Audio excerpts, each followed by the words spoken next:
everyone, for letting folks trickle in here. As more folks join us, we will get started. Welcome, welcome, welcome. Thank you so much for joining us today for our webinar, Creating a Feedback-Friendly Team Culture with Like Best Next Time, one of my very favorite tools of all time. I'm so excited for today's webinar. My name is Emily Sandilands. I am the community builder here at Zingerman. I'm going to be your host today, and I'm thrilled to be here alongside two of our fabulous trainers. We have Ariana Tejas-Leon and Ellie Gilbert. Hi, ladies. Good morning.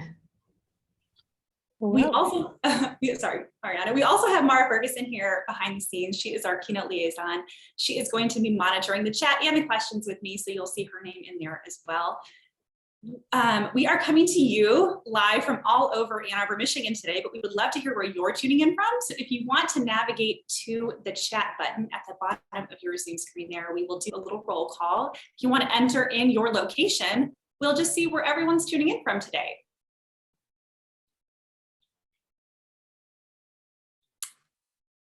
Fabulous. It's from all over the country. London, Florida, India, Texas. Great. Keep those coming in. It's really, really fun for us to see where everyone's tuning in from. We're going to dive into the good stuff here very, very soon. But before we do that, I just want to go over a little bit of housekeeping with you all today. As far as the format of today's webinar, Ariana and Ellian will lead us through a discussion here for a little while, and then we'll leave some time at the end of the session for Q&A. If you have any questions, feel free to submit those throughout the webinar today by navigating to the bottom of your Zoom screen there to the Q&A button. You can enter those in, and Mara and I will be monitoring those throughout the presentation. There is closed captioning available today as well. I just want everyone to know that that is available if you would like to use it. Last item of business today is that we are recording the webinar, and we're going to be sending out the recording and the slides to you in the days to come. So be sure to look out for that in your email inboxes. It will also live on our website at zingtrain.com in our library for all of time. If you want to watch it, use it, love it, share it, we encourage you to do so. And all right, I'm going to turn it over to you ladies to get us started. All right, thank you, Emily. I think Ariana, if we start with some introductions, who we are. If you'd like to go first, then I'll introduce myself. Yes, my name is Ariana. I am one of the trainers. I've been at Zingerman's for over 9 years now, and I'm a huge fan of Like Best Next Time. I also love receiving feedback, but I don't always love how feedback is delivered. Like theoretically, I'm like, yes, I would love to improve, but I don't necessarily like it certain ways. So one of my favorite things about Like Best Next Time is and what we're going to show you today is how we can kind of tailor giving feedback in a way that folks want to receive it, that we kind of establish how we give it to each other, and then how we can move forward and improve from there. So I'm really excited to share this with you all today. It's something that I really didn't learn before coming to Zingerman's, and was really amazing to come into this culture with this really nice framework. All right, thanks, Ariana. My name is Elnie, and I'm a trainer at Zingtrain. I've been a part of the organization for almost 15 years and a trainer for, I think, 9 or 10 of those years. I'm not exactly sure when that transition finally happened.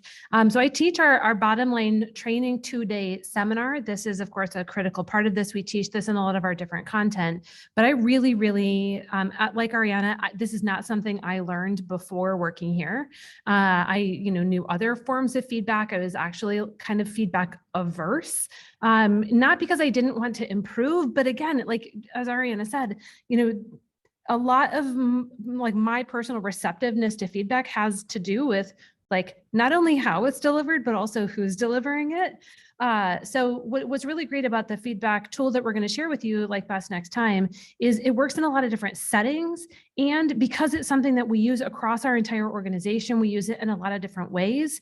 It's become a much more comfortable thing for people in this organization to both give and receive feedback. It's not a scary thing. I'm not, like afraid of feedback anymore. I mean, usually. So as I want to start sharing my slides here, we realized as we were developing this webinar that there's a really strong connection between feedback and our organizational culture. And our organizational culture, and that connection really starts with our mission statement. So if our North Star is our goal here, which is our mission statement, review it as a North Star, will always be true for our organization. And that's true across all of our 10 different businesses that you can see in this little map here. If we want to share a great experience, we're really passionate about our mission and showing love and care in all of our actions to enrich as many lives as we possibly can. Well, how could that be possible without feedback? No one arrives here perfect at their jobs. And even those of us who have been here for a long time are still not perfect at our jobs.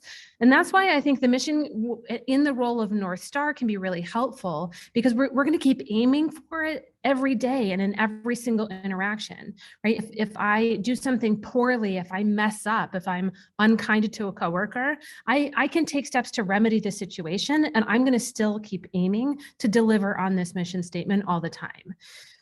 And when I need to give feedback to a coworker, or we need to debrief how something is going, it's just helpful to keep this in mind, that it may be tough in the moment, but knowing that it's coming from a place that is aiming to deliver on this mission statement, I think it makes it a little easier to do. So why is feedback an area that so many of us struggle with, both giving and receiving? For one, not everyone is comfortable giving feedback, right? People have thoughts like, it's not my place, like, who am I to say what is correct? Or they're confrontation averse, right? They're afraid of offending the other person or making them angry. They don't want to kind of deal with the results of it. And not everyone's comfortable receiving feedback, right? I mean, you may have had a job like I did earlier on in your career where feedback was only ever critical, and there was a lot of it, which makes it harder to know that you're going to get feedback because you expect it to be negative.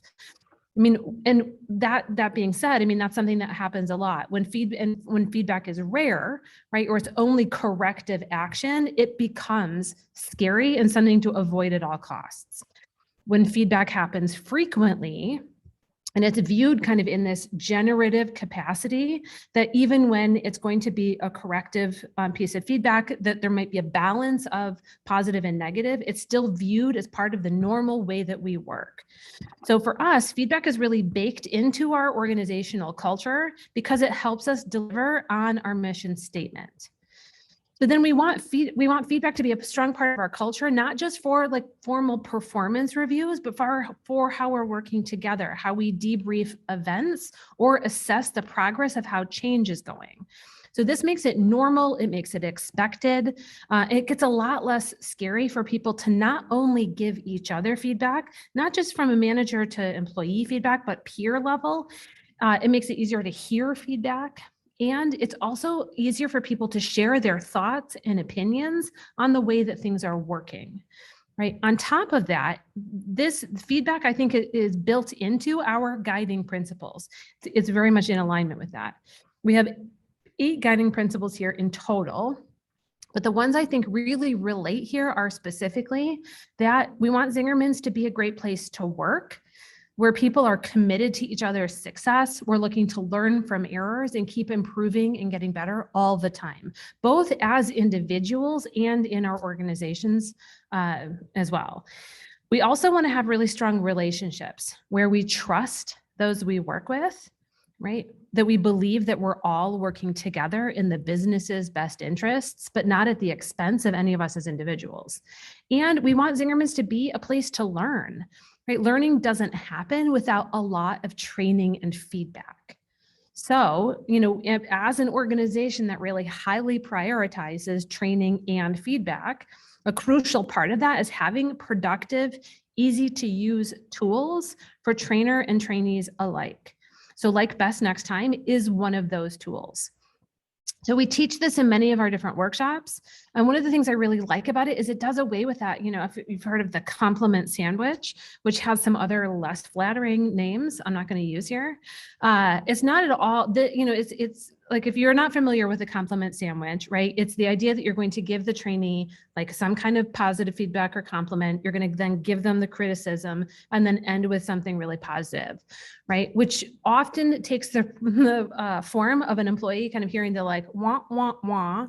Okay, give it to me straight. I need that feedback. Okay, wah, wah, wah. They don't hear the compliment on either side because they know the middle part is what they need to do to improve. Like Best Next Time takes it away from like what someone's doing right or wrong. It's about learning from this experience and improving for the next time, right? So it's future focused feedback. So we use Like Best Next Time for both more formal feedback settings like performance reviews, or formal check-ins. We all use it for quick, informal task-based training. Sorry, that was a hard thing to say. I'm going to talk it through here in kind of a one-on-one on-shift training scenario, how it works in a training capacity between two people. And then Ariana is going to share how it works in kind of some different settings and slightly different formats. We use this a lot. So let's walk through it. In step one, we ask the trainee to explain to the trainer what they liked best about their own performance. Okay. Next, the trainer is going to respond with reinforcement of what they agree the trainee did well, and then they're going to add their own positive observations. Next, we get to the trainee reflecting on what they would want to do differently next time, handling the same situation, doing the same task again. Then finally, the trainer shares expectations on what they would like the trainee to focus on going forward. Okay, so what does this look like in action? Well, first and foremost, I want to say we need to let the trainee know that Like Best Next Time is coming. So if we've just been training on a task and then we're all of a sudden going to do feedback and I don't know that it's going to happen, I immediately forget every action I just took, right? It'll be like Best, I don't know. Did I do something well? Like next time, I have no memory of what I just did. I need to know in advance so that I can pay attention a little bit differently and retain that information. I can be thinking about that as we're going through the process. So we want to let the person know in advance we're going to be doing it. And then right before, we might want to give that trainee a minute to think through their like best and next time. Give them a little reflection. So then after training on a task, let's say I'm teaching someone how to answer the phone or how to handle phone calls. I would say, I'm going to go get a coffee. And when I come back, let's do some like best next time. Right? And then also, would you like a coffee? When I come back, I would start out that conversation with the trainee by saying, what did you like best about how you did with answering the phones today? Right? And then the trainee would tell me. Now, what happens here often is that the trainee is so anxious about the next time that they want to jump right there. And so then the trainer needs to kind of say, okay, hold on. We're gonna get to the next times in a minute, but there was a lot you did really well. Let's start there. Let's start with the like best. This also gets them in a really positive frame of mind because I'm sure most of the time they did a fair amount of things well. So then I would support it. I would say, yes, you did a great job remembering the greeting. And I also noticed you took really good messages, had a lot of really good detail in there and your handwriting was excellent, right? Then I might ask, after I've shared kind of like, I want to add to what they said and agree or reinforce, and then add additional ideas. Oops, sorry, I didn't click that through. Next, I would ask the trainee, okay, next time you're doing the same thing, what might you do differently the next time? And then they would share and talk to me. And here, I think it can be really helpful, as we get into the trainer side of sharing, okay, yes, I think you could do this differently. And here's a couple of other things. It's helpful to help the trainee with their priorities, right? If they have like a long laundry list of things that they think they should do differently, that they're really hard on themselves, I can kind of soften it a bit and say, okay, no, I think you did better than I think you did. Like you really followed the SOP, the standard operating procedure. You did what I was asking you to do. And then I might ask them to focus on just like two things, right? Like next time, when you answer the phone, I'd like you to remember to smile before you pick up the phone so that the customer can really hear that smile coming through over the phone. And I want you to practice using the hold button so you accidentally hang up on customers less. Right. That is something I personally did a fair amount in my early days at Zingtrain. So, that's more of a learn from my fail. Now, if the trainee is really not getting it and they're like, nailed it, no next times, and you're like, that is not accurate, right? We might need to take a pause and come back to the training later. They might need a chance to kind of just let it sink in a little bit. Let's start fresh again tomorrow and kind of see where we're at. And there are times when there's just a training mismatch, right? The trainer and the trainee aren't jibing. And so we may need to get someone else involved because they can talk to the trainee in a way that's going to resonate with them differently, or they'll really hear it from that other person. We can ask for a coworker if there's someone else who can help. So the BestNext time, this is primarily used in a task-based kind of one-on-one setting that is this 4-part back and forth. One of the things I think that's really great about it is that often when feedback is given, it is only from the trainer directed at the trainee. This gets the trainee identifying for themselves, which is really reinforcing what they did really well and what not should is a hard word, what they would want to focus on or do differently the next time. When the trainee is identifying it for themselves, they are much more likely to keep doing those things well that they did well, and then to build on work on the things that they need to do differently the next time. This is, kind of some really great behavioral training in here. So before we start moving on to talk about the other ways that we use BestNext time, also you'll see that we shorthand it all the time as LBNT. What questions do you have about how this works? So far, we are just in digestion mode, I think. No questions yet. All right, well, feel free to ask your questions at any point in time. Emily is standing by to kind of collect them and she can interject them as necessary. And we will be standing by in the chat. Yeah, thank you, Andy. Should I say it? And then I'm like, nope, say something else. One day I'll get it out of my language. Oh, all right, well, I'm gonna turn it over to Ariana. I was gonna say, we do have a question. Do you mind if I great. interject? Oh, great. Yeah, Adriana wants to know, how does this work with horizontal teams or teamwork?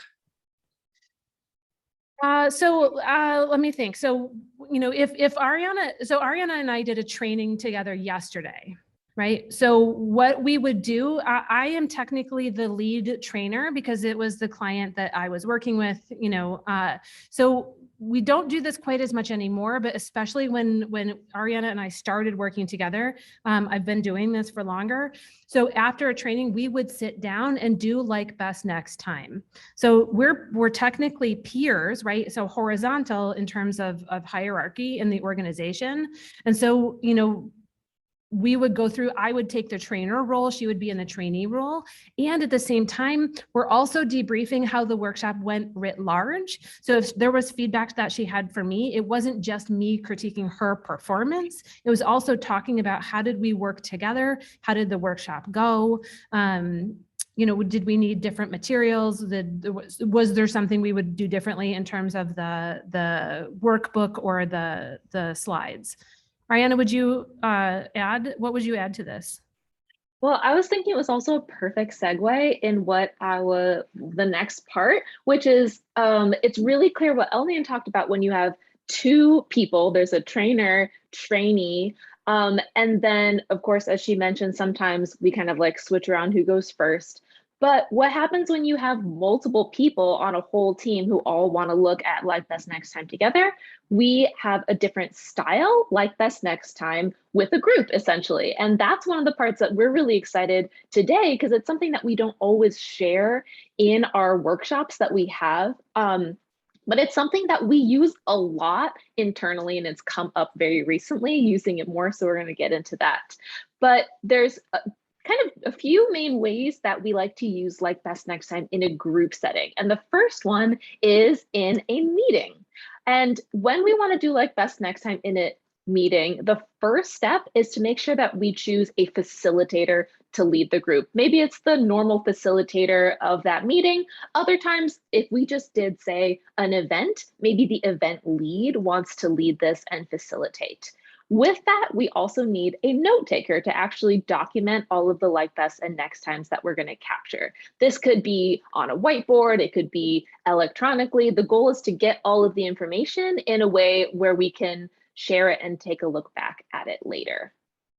Now, the facilitator will start by asking, what did we, the whole group, like best about this project or this event?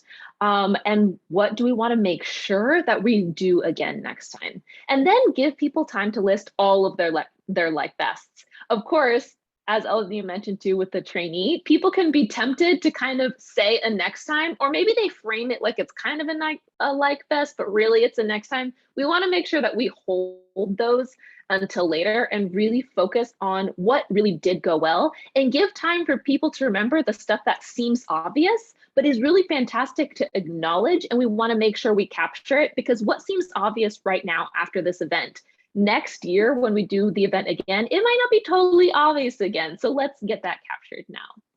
Then once we got all of the like best out there, now it's time to ask for the next time. What might we do differently next time?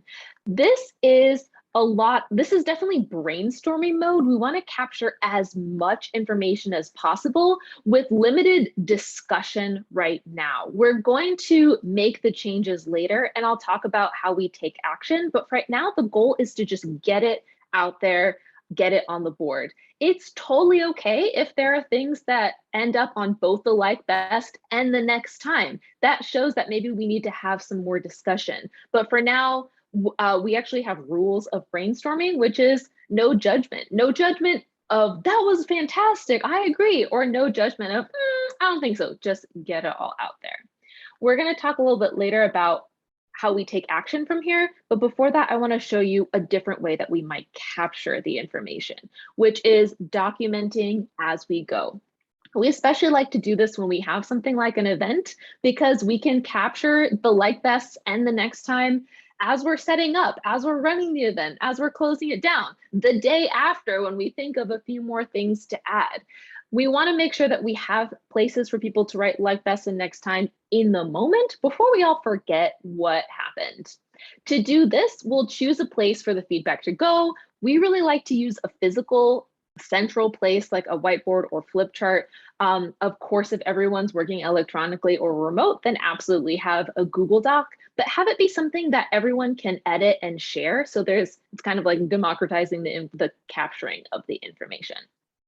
It looks more or less like this. We have like best on one side, next time on the other, and then each person can come and fill in what they like best and write their initials so that everyone can follow up and ask questions of clarification. This is also really helpful when you don't remember what you wrote, to be able to see your initials there.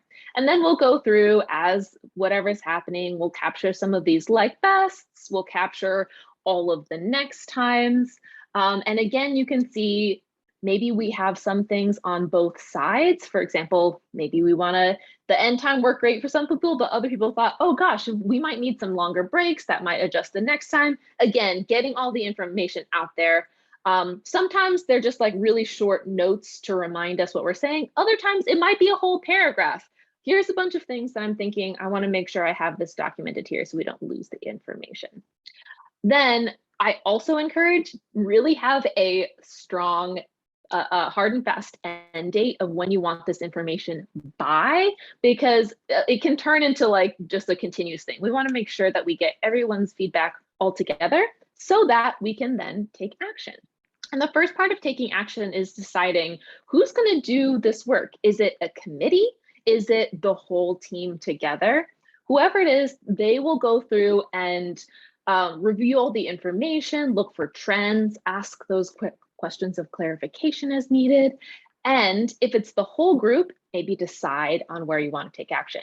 If it's a committee, we usually have the committee bring back a proposal to the whole group so that the whole group can decide. And I'm talking for Zingtrain, where we're a team of, I think, 9 or 10 right now. We've been as big as like 14. So we're not a huge team. A lot of times the decisions for the whole group affects all of us individually. If you're a bigger team, you might just bring it to part of your department, just your department, whatever that might be. I encourage you to really adapt it, but make it clear from the beginning.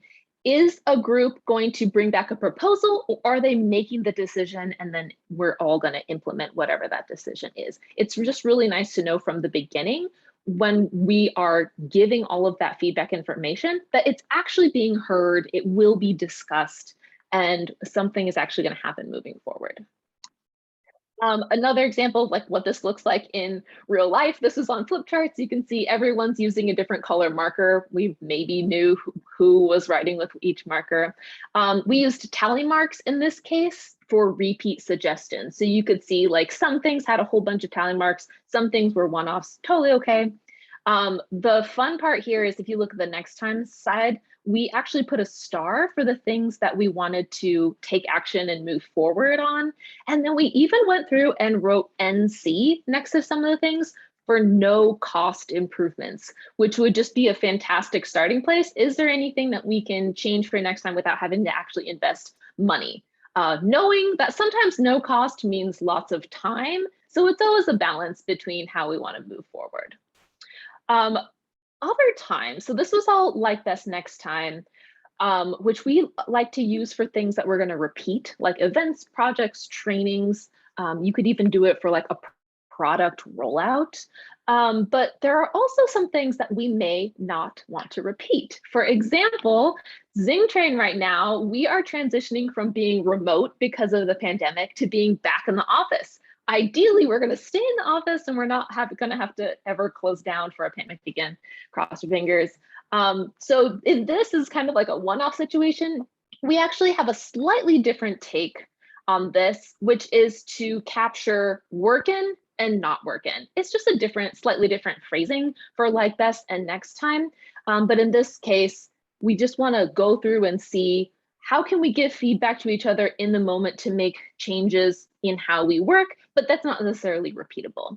So in this case, we would, of us coming back to work together, we wrote down all kinds of things, like all the fun stuff that's happening right now. Because one thing I want to say here is we actually didn't do this right when we came back. Like, important thing to know, we don't always perfectly use all of our own tools, but we ended up having like side conversations of like, oh gosh, I can't believe this is happening. Like, Elnine, can you believe this? Who didn't do that? Who didn't do the other? Why are we doing it this way? This is stupid, whatever it might be.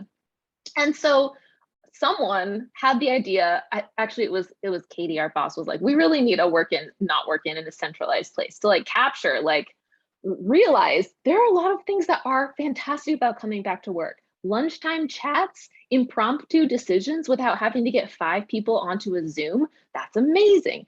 And at the same time, when we left Zingtrain, it was right at the beginning of the pandemic. Things have changed, our work has changed. There's going to be a lot of things that aren't working. In one case, all of our water glasses went missing. Why? I don't know. But this is a good thing to like acknowledge so that we can make a change. We want to see what logistics are working. Some of our sound speakers stopped working, whatever it is, getting that into a centralized place where we can have more neutral conversations instead of like, oh, I can't believe that someone didn't do that. Instead, it's okay, there are things on both sides. Let's acknowledge them. Let's get everyone's voices heard. And then we can have a discussion on what we want to do moving forward. Because maybe I have a great idea, but I don't realize how expensive it's going to be. And then when Elnine explains to me like the backstory, all of a sudden I'm like, oh, yep, I totally see where you're coming from. And we can really have a discussion about it. Elnine, is there anything? I just wanted to add, so this is real life. This is, we took these directly off of a whiteboard that we have in our office. And so we will be talking about these at our weekly meetings to kind of like for the not working. I mean, we're already taking some action on some of these things. We've already had conversations. Like we started using Slack for a lot of things, when we were all working remotely. Now that we're working mostly back in the office, but some people are still working remotely, or we have, kind of this flexible schedule, we stopped putting things in Slack as much as we perhaps ought to be. So it's kind of like revisiting and renorming around, like the impromptu decision making is great, but if there are people that aren't physically present in the building to hear that discussion, how do we communicate with them that A, the discussion happened, and B, what the decision is, right? So I just want to say, like, this is very much a real life actual list that exists in our business. We miss our bathroom music. Those are the speakers that aren't working. Exactly. And then Elnine, did you want to share an example of one of our clients? Yeah, so we worked with a restaurant in Chicago that was opening, and one of the owners, the chef owner, was really like very hyper fixated on all of the things he knew were not going to be perfect from the minute they opened their doors. And so one thing that they did that we talked about, what I thought was great, is at the end of each day to make a list of working, not working. Then choose like one thing off of the list of things that aren't working to work on the next day. Because if you have this laundry list of everything that isn't working the way that you want it to, that just could get overwhelming and stressful. So by being able to just let's get it documented, over time, we'll start to see more things on the working list and less things on the not working list. And we can prioritize one or two things a day, not feel like we have to keep focusing on this entirely huge laundry list of things that need to get improved. So that's a way, just when you're opening a new location or opening a new business, just to kind of keep it documented, because some of us might keep that in our head. Other people are like, oh no, everything's fine. Like, okay, we're not in agreement on that. So this is about a way of getting it documented, getting it all in one place, and then starting to think about what are we going to do with this information. Awesome. The other thing too is that when we're having these conversations, like what's working, what's not working, we can absolutely be in disagreement. We can start like minor conflict, not like big scary conflict, but like we could be in conflict on how we want to move forward. And here's where we want to make sure that we're tying this back to our whole overall culture. Because when we have these little conflicts, it can be really tempting to be like, I'm right, you're wrong, we need to make the change, or this will be easier for me, we really need to do it that way. Instead, we want to talk about what is going to work for us as individuals, for us as a whole team, and for us as a whole business. We want to make sure that it's going to work out long-term and be sustainable for the whole business. This diagram here, it's a big picture of how Zingerman's works. We teach this chart, it's called the business perspective chart, in every internal class that we teach to new staff. So new folks, everyone knows how we want to work together and how our culture generally works. And when we're trying to decide what do we want to do better next time, we want to bring it back first to our principles, like those guiding principles that Elnine mentioned earlier, that we're committed to having these hard conversations. We're not going to avoid the discussion just because we're in disagreement. We want to dive into that. And we also want to create a better place to work. And another guiding principle is like, we want to give really fantastic service to our customers. So it's making sure, are we tying this back to our general goals or even our vision that you can see there? What do we think success looks like? Then we also need to consider, what are our systems when we're making this change? Systems being what we say that we do. That could be SOPs, standard operating procedures, best practices, whatever kind of procedures, any kind of documented agreement on how we work. We want to then balance that with our culture. So we've talked about culture in like big Zingerman's culture. We kind of think of that as like capital C culture. This culture is like little c culture. It is the in and outs every day, what we actually do. Because do we always actually follow the whole system? As I've mentioned, at ZingTrain, we teach this, and even so, sometimes we don't quite follow our own tools, our own system. That's totally okay. We're all human, and we're also constantly changing. The system and the culture are never going to perfectly match. There will always be a gap, which we call it out as the systems culture gap. And sometimes our next time is realizing that there is a systems culture gap. Maybe in this project, there's 4 steps to the system. I did steps 1 through 3, Elnian did steps 2 through 4, and maybe 3 other people only did steps 1 and 2. Maybe we realize, okay, next time we really need to do all 4 steps because that is our system and it works. But maybe instead, there's this new culture of everyone else realizing that we can get away with just doing steps 1 and 2. It works great. In fact, it saves everyone time. In that case, we want to adapt our system to match our culture. And that next time will be, okay, we need to redocument, make a new system and make things that work for us. In this whole conversation, we're not focusing on blame. So-and-so did it wrong or so-and-so made a mistake. Instead, it's realizing, hey, we tried new things. Some people did all the steps. Some people found a new way. Let's look at that and then apply that for next time. And then also checking back to make sure this decision that we made, is it in line with our principles? Have we updated the system? Is everyone going to be able to actually do it with that little C culture? We use this bigger picture to kind of tie it all together and make sure that we're getting consistent results and that those results are good for all of us and the business as well. Is there anything? Yeah, I was just going to say, so, I mean, like you said this at the beginning of this chart, and I really want to reemphasize this, that part of how you get a strong feedback culture going is that you make it really clear and you model the behavior that feedback is an important tool in the way that you work. And I think about with this business perspective chart, I remember being in one of my first classes at Zingerman's and hearing Ari Weinswag, our CEO and co-founding partner, talking about the fact that it's everyone's responsibility to close the gap. Right? The gap between the systems and the culture. So what that means is that if I'm a customer in one of the other Zingerman's businesses and I see something happening that is out of alignment with what I know to be true about how we say we do customer service, for example, it's really not okay culturally for me not to say something, right? And I might be uncomfortable giving that feedback, say, I don't want to pick on any one business, but, like we have restaurants. So say I'm in one of the restaurants and I'm a customer and I'm sitting at a table and I just heard an interaction between the server and the people at the next table. And it's just kind of, it's awkward. It's not going great. The server like missed a couple of cues. If I don't know that server, have a relationship with them, it can be really uncomfortable to give them that feedback. And in that case, maybe I know the host, maybe I know the manager who's working that day, maybe I have a relationship with the managing partner. So I can kind of say, hey, this is what I observed. This is the server did a lot of things really, really well, but they kind of missed a couple of opportunities.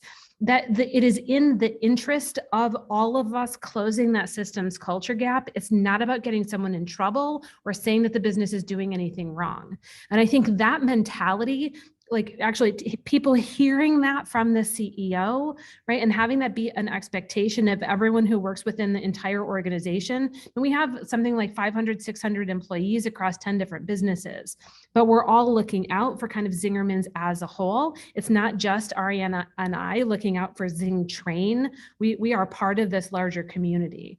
So I think that idea about the feedback in the culture just kind of, it gets a little bit bigger than just, the fact that we do regular performance reviews, right? I mean, so that's where a lot of businesses kind of start and stop in terms of feedback, or they focus exclusively on customer feedback, which is, I'm glad I looped myself back around to that because I wanted to mention that when we're talking about debriefing an event or, our training. So when you saw the flip charts of like what was going well about the, in terms of what we liked best about the food and what we wanted to do differently, that was us debriefing an entire year of doing in-person seminars in our training space, right, as an entire team.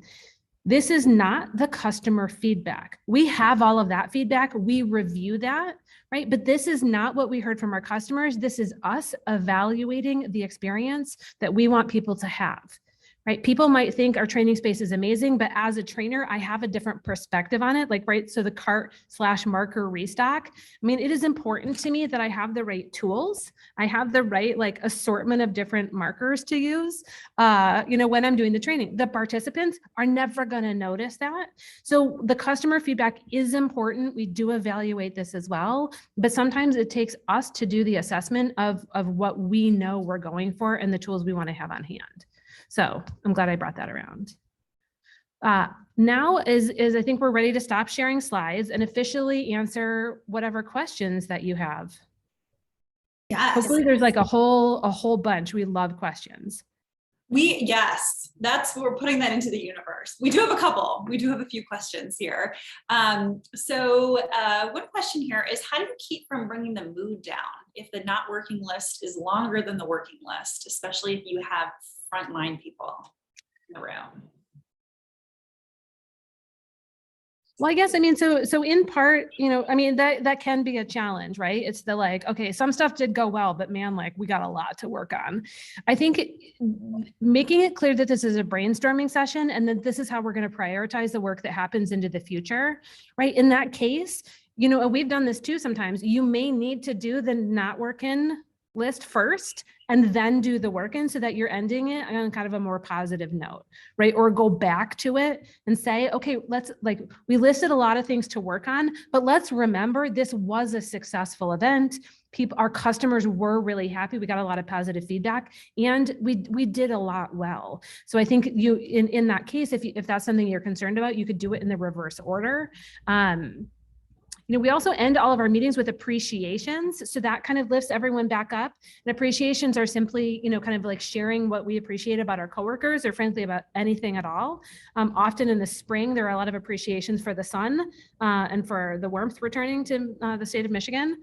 So, I would say I really appreciate Ariana for all the work that she did to prepare for this webinar today. I appreciate Emily and Mara for their great hosting. Right? Those are examples of appreciations that I would almost certainly share in our next team meeting next Wednesday. Get ready, ladies. Yes. The other thing too is I think a lot of times what we do as facilitators is really honor oh, this is fantastic. We have a huge list of next times. That is great. That is good. Our event is going to go really well, or whatever it is going to go really well next time because of this. It's really important to highlight that we want to make those improvements and thank everyone for coming up with a really detailed, long list, because I think that's a really good thing, especially if we're framing it as not, here's all the things that we went wrong, but here are the opportunities for what we could do better next time. And sometimes, we know we're like, ooh, opportunities. We have big improvements coming soon. Yeah, exactly. Yeah, absolutely. Great, thank you. So Lexi wants to know, do we designate a facilitator? Do you designate a facilitator for each meeting? Yes, we do. We sure do. Well, yeah. So for example, if it kind of depends on the meeting, right? So I facilitate our regular standing weekly meeting. If we're going to do a best next time review and someone is bringing it forward that is explicitly pertinent to their work, they might step up and facilitate that discussion of it. Or, I mean, we might have that conversation ahead of time. We're also a whole team of mostly facilitators. So sometimes we can't help facilitating each other, even when it's not really our turn or it's appropriate.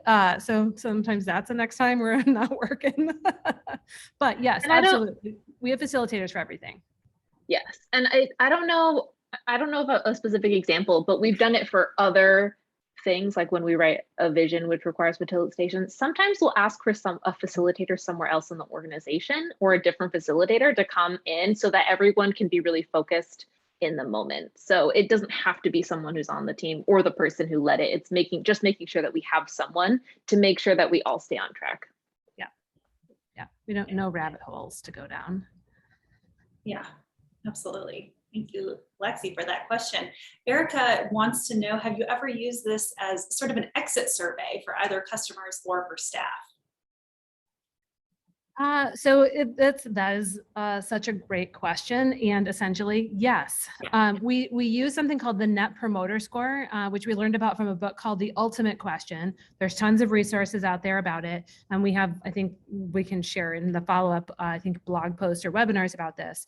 But it's essentially asking the customer at the end of an interaction, how likely would you be to recommend this experience on a scale of 0 to 10, with 0 being not a chance and 10 being in a heartbeat? The original research said you could ask one follow-up question, which was, why did you give the score you gave?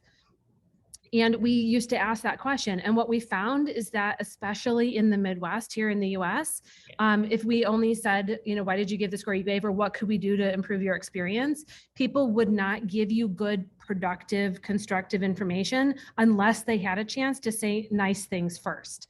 So we essentially had changed that to ask 2 follow-up questions, which was, what did you like about the experience? So essentially, what did you like best? And is there anything we could do to improve your experience for the next time? So that structure works really well in a lot of different settings.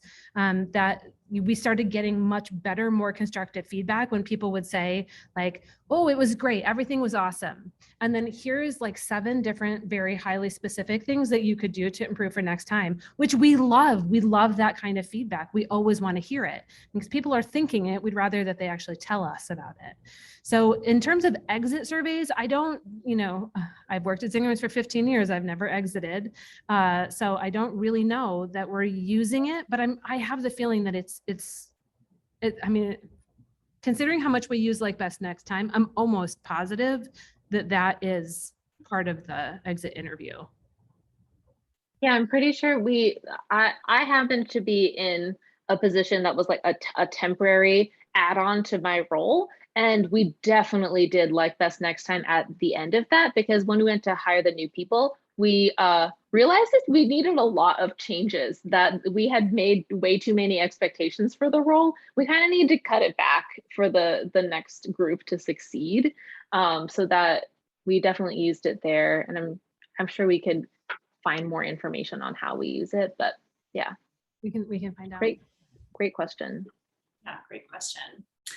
Adrian wants to know, do you find that there are times when a trainee just never gets to the point where they understand there is a next time opportunity? Do you ever jump in and start giving them some recommendations?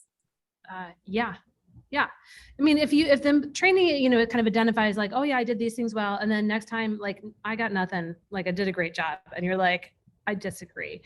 I mean, yeah, I might say, oh, okay, let's go back to the expectations here, because, what I observed was, and then I would give them those clear, like next time, these are like the 3 things I would like you to focus on, right? We don't want to overwhelm them with like a long list, but giving people like a couple of things to really focus on.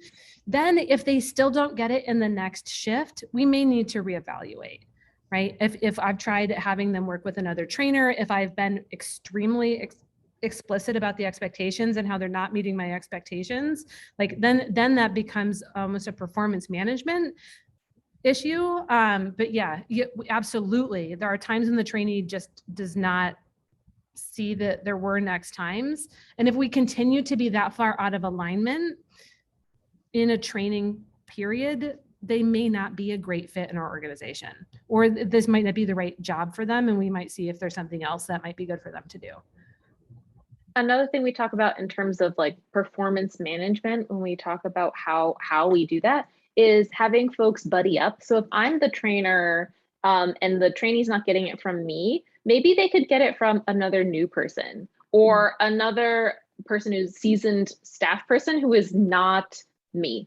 And actually like going through, and maybe if like by doing the work together and seeing like their buddy say like, oh, and here's what we could do differently next time, they'll kind of like see what's going on. Because I think it can be really intimidating at first, where especially if someone's like, next time I'm gonna do it right. And it's like, okay, like what all is involved in do it right? Sometimes that can be really, really complicated. So like having someone help to like narrow down, it's not next time I'm going to do it right. It's next time I'm going to take notes, make myself a script that I can read. I'm going to have a checklist, like really like digging down into that.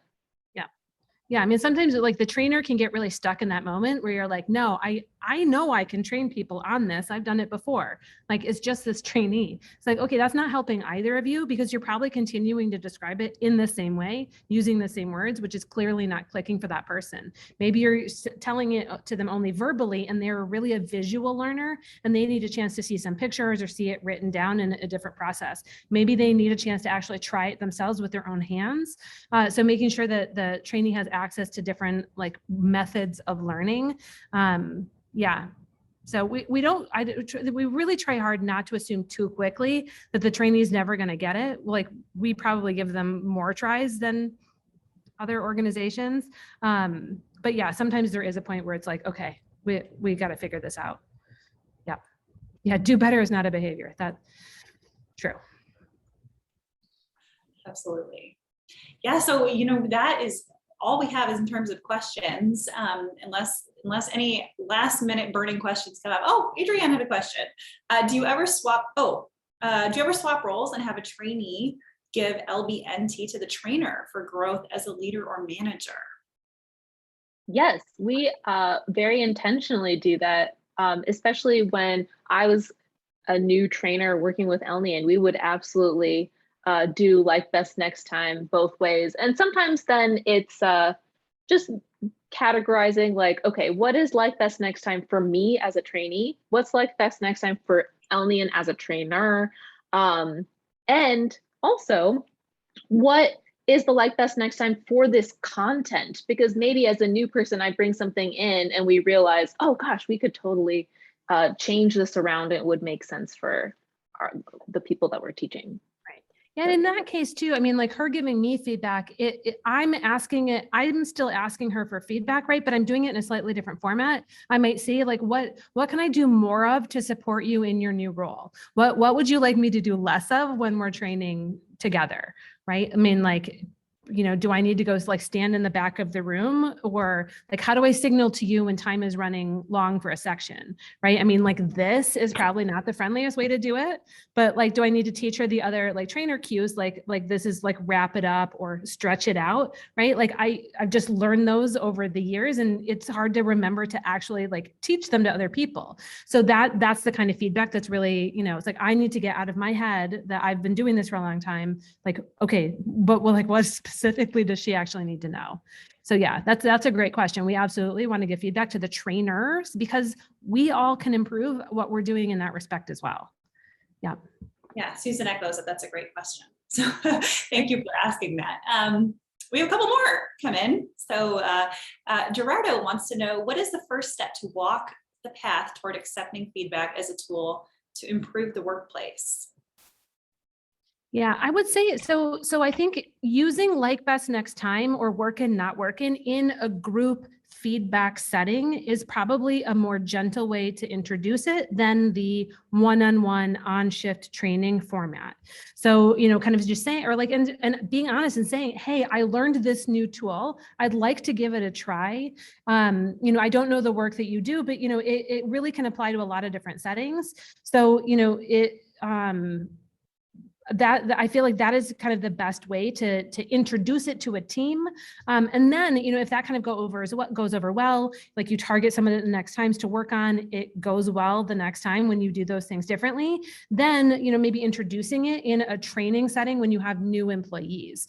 We've been doing this. Zingerman's has been in business for what, 40 years, almost 40 years. Yes, 40 years next year. And we've had a really strong training culture most of those years, with this formally being a part of it for probably, I will say, about at least 25 or 30 of those years. So, that being said, I teach training. So I teach people who are implementing things in their organization all the time. And I think, yeah, starting small, starting with the individuals, if you want to do it in the one-on-one on shift kind of way, with the ones that you think will be the most receptive to it, and then telling them you would like to try something new, right? I think that makes people more willing to kind of go down that path with you. Yeah. The other thing too is introducing it in terms of like, if we're just finishing a shift, I'm not going to ask like, how did you do today? But like, what did you like best about how the shift went? What do you think we could do next time for the next, this kind of shift? And kind of like shifting the focus a little bit so it's not quite as personable about like moving forward. Yeah, thank you for adding that too, Mara. You're exactly right. Having the leaders model the acceptance of feedback, right? I mean, I think, or soliciting it and really listening to what people say. I think people often don't give feedback to the leaders because they think it's not their place, but like secret, leaders are also human beings who make mistakes and sometimes need feedback. So yeah, that's a great point. Thank you for sharing that, Mara. Thanks for it. All right, we have another question, a couple more questions coming in here. Chelsea wants to know, how do you use this model when it feels like you and the trainee are speaking different languages? You think you communicated clearly the tasks, but the results are not what you expected. Oh man, I totally had this happen with one particular person who it was a really great learning for me. I was a relatively new manager and I was like, I followed all the 5 steps to on-shift training. This is great. And the person was not getting it. And so finally, fortunately, they were really direct about it and let me know this isn't working and your feedback isn't working. But they also let me know that they communicate better in writing. I learn by doing. They learn by reading and writing. And so it took a discussion where we both sat down and talked about like, what's the miss here, and found out like she really just needed the documentation and I hadn't provided that in the way that worked for her. So I think a lot of times it is having that discussion and figuring out what isn't working. Is it me as the trainer and the way that I present things? Could I present a different way? Could I ask for help and have another trainer step in and support? I think, and that's, in terms of the documentation too, I think it can be helpful to have the same thing expressed in different ways too, right? Yeah. So there's kind of the short to the point, like, bullet pointed list of steps or procedures, and then really showing like, this is what we mean when we say this here, right? Like, something that comes up all the time in training is people will say, well, I want them to show up on time for their scheduled shifts. It's like, okay, but what does that mean for you?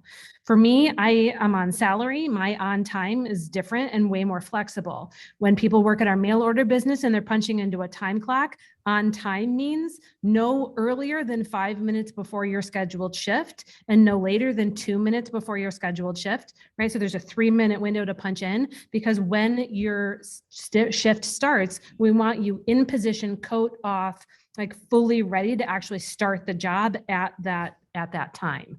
So, sometimes we just need to be way more explicit than we think we do. And I mean, sometimes people can read the short bullet pointed list and get it. Other people need the why and the more detail. I mean, and so then there's also the challenge between how we want to express things. I want to document things in like full paragraphs with all the additional information. And I fully know that that's not what everyone actually needs. But I kind of need to get it out of my system and then I can tighten it up. So they have the like too long didn't read version and then all the additional detail, should it become necessary. And I mean, I've learned that the hard way over the years. People do not want to read essays about how you're supposed to do things. Some people might, if that's their style, they might like it. Almost no one likes it, but that's okay. I'm trying to sweeten it a little bit for you. We have a couple more questions here. I know we're getting close to the top of the hour, so I want to be mindful of everyone's time. I just want to let you know, if you did ask a question and we did not answer it, Ariana and Ellie, and I know you'd be willing, hopefully, to shoot out an email to people to let them know. So Joanna is asking, in your example of giving like best next time when you were a customer in one of the Zingerman's businesses, sorry, just lost it here. When did you give the feedback? Did you speak up then and there, or did you do it later? And is the like best next time so well known within our community of businesses that you can instantly use this method? Yeah, I mean, for one, it is so well known that everyone, it's like common language for us. This has happened more than one time for me. So I mean, I've done it both ways. I've given the feedback in the moment if there's someone that was there that I have a relationship with that I feel comfortable talking to, because if I mean, not everyone at Zingerman's knows me. That's not an expectation. So if I don't know the people that are working in that business, it would be more uncomfortable to go up to the host and I would be putting them on the spot. spot or asked to speak to the manager, because they're kind of like, okay, you say you work at Zingerman's, but like, whatever, I don't know you. So in that case, I might wait and then contact a manager or like someone I do have a relationship with. If there is someone I do know, I might just say, hey, like, and it's not typically, I'm not typically doing it in the like best next time instance, because what I want to do is to give that feedback before the other customer leaves, right? I want to give the business the chance to turn that service experience around before that customer walks away. And if I don't give that feedback in the moment, that's a lost opportunity. So in that case, I mean, if I knew the server, I heard something at the table after they walked away, I might go up to them and say, hey, just FYI, like the customer told you that the beer was fine, but they're totally not drinking it. And I heard them say they hate it. So you might want to go back or like just bring something different to the table, that they're not telling you, but they don't like it. Right. So it kind of depends on the scenario, but Ariana, have you been in that circumstance before, or Emily? I'm sure I have, but I don't know if I have a great example. I would have to think about that, but maybe we can connect later with some good examples. I think the main thing is like, is it an egregious mistake that needs to be fixed right now? Like, we're going to let them know immediately. Is it something that like, I don't know if they necessarily want to do anything about, I'm just going to fill them in and then let them talk about it in the like best next time form. Yeah. Because I'm essentially giving them feedback just so they're aware, but I don't know if I want to change how they do things based on my experience. So it's lots of potential answers. Yeah. Yeah. We have a couple of open questions here. I know Kathy and Diana, I just want to let you know that we will get back to you with answers here. Thank you for submitting those. I'm sorry we ran out of time today. I'm going to wrap it up here. I just want to thank everyone for joining us and the folks that have stayed on here for the Q&A. It was so great. Thank you for the wonderful questions. And thank you to you, Elnian and Ariana. Is there anything you wanted to say as we wrap up here? Or? No, this is just great. I mean, I'd love to hear how it goes. I mean, if you start using it like best next time, right, either, with your team or in, kind of on shift training, or, if you need help, we're here, zingtrain@zingermans.com. We'll get any one of us. We're here to help. Absolutely. Did you want to say anything, Ariana? I hope I didn't cut you off. Just thank you. We both love talking about this. So seriously, if you want to talk more, we are here for you. We'd love to chat. I love this tool. I love this tool so much. Yeah. And we would love to hear what you thought of today's conversation. If Mara has not dropped it into the chat already, there it is. We have a short little survey. We'd love to hear what you thought. If you'd like us to talk about more different things in the future, we'd love to hear that too. We are definitely open to comments and suggestions. We're going to be sending out the recording and the slides and a few of the additional things I know we said we would include here in the next probably 24 to 48 hours. And that's it. I think we're ready to close it up. I hope everyone has a great day. Thank you. Bye, everyone.